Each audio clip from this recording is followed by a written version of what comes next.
Hi friends, ഇന്ന് നമ്മൾ പറയാൻ പോകുന്നത് ഇപ്പോൾ ഇൻ്റർവ്യൂ അറ്റൻഡ് ചെയ്യുന്ന സമയത്ത് ഒരു ചോദ്യം ഉണ്ടായിരിക്കും, ഇൻട്രൊഡ്യൂസ് യുവർ സെൽഫ് എന്ന് പറയുന്നത്.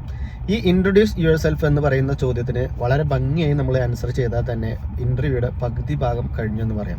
കാരണം എന്താ വെച്ച് കഴിഞ്ഞാൽ ഈ ചോദ്യത്തിന് പലരും ആൻസർ ചെയ്യുന്നത് ഇപ്പോഴും ഇത്രയൊക്കെ അറിഞ്ഞിട്ടും ഇല്ലെങ്കിൽ ഇത്രയെല്ലാം നമുക്ക് വീഡിയോസ് എല്ലാം ഇറക്കിയിട്ട് ഇപ്പോഴും പറയുന്നത് വീട്ടുകാര്യങ്ങളും എൻ്റെ വീട്ടിൽ ഇത്ര പേരുണ്ട്, ഞാൻ എൻ്റെ ബാക്ക്ഗ്രൗണ്ടിലാണ് വന്നിരിക്കുന്നത്, അതാണ് അത്രയും കാര്യങ്ങളാണ് ഇൻട്രൊഡ്യൂസ് യുവർ സെൽഫ് എന്ന് പറയുന്ന ആ ഒരു ചോദ്യത്തിന് പലരും ആൻസർ ചെയ്യുന്നത്. പക്ഷെ അതല്ല വേണ്ടത്. ഇൻട്രൊഡ്യൂസ് യുവർ സെൽഫ് എന്ന് പറയുന്ന ചോദ്യത്തിന് നമ്മൾ ആൻസർ ചെയ്യേണ്ടത് നമ്മുടെ പ്രൊഫഷണൽ കരിയർ, എത്ര വർഷത്തെ എക്സ്പീരിയൻസ് ഉണ്ട്, ആ എക്സ്പീരിയൻസ് കൊണ്ട് നിങ്ങൾ ആ ഇപ്പോൾ വർക്ക് ചെയ്തിരുന്ന കമ്പനിക്കും അല്ലെങ്കിൽ പ്രീവിയസ്ലി വർക്ക് ചെയ്ത കമ്പനിക്ക് എന്തൊക്കെ നേട്ടങ്ങൾ ഉണ്ടാക്കി കൊടുത്തിട്ടുണ്ട്, നിങ്ങളുടെ കരിയറിൽ എന്തെല്ലാം അച്ചീവ്മെന്റ്സ് ഉണ്ട്, നിങ്ങൾ എന്തെങ്കിലും അവാർഡുകൾ വാങ്ങിയിട്ടുണ്ടോ, ഈ പ്രൊഫഷണൽ ആയിട്ട് എന്തെല്ലാം അച്ചീവ്മെന്റ്സ് എടുത്തിട്ടുണ്ടോ, അത്രയും കാര്യങ്ങൾ പറഞ്ഞുകൊണ്ട് ഇന്റർവ്യൂ ബോർഡിന് നിങ്ങളെക്കുറിച്ചുള്ള ഒരു ഐഡിയ കൊടുക്കുക എന്നുള്ളതാണ് ഇൻട്രൊഡ്യൂസ് യുവർ സെൽഫ് എന്നതുകൊണ്ട് ഉദ്ദേശിക്കുന്നത്. അപ്പോൾ ഇനിയെങ്കിലും ഇൻട്രൊഡ്യൂസ് യുവർ സെൽഫ് എന്ന് പറയുന്നത് ചോദ്യം കേട്ട് കഴിഞ്ഞാൽ ആ രീതിയിൽ ആൻസർ ചെയ്ത് കഴിഞ്ഞാൽ നിങ്ങൾക്ക് നല്ലൊരു ഇന്റർവ്യൂവിൽ തുടക്കം കുറിക്കാൻ പറ്റും കേട്ടോ. ഓക്കെ.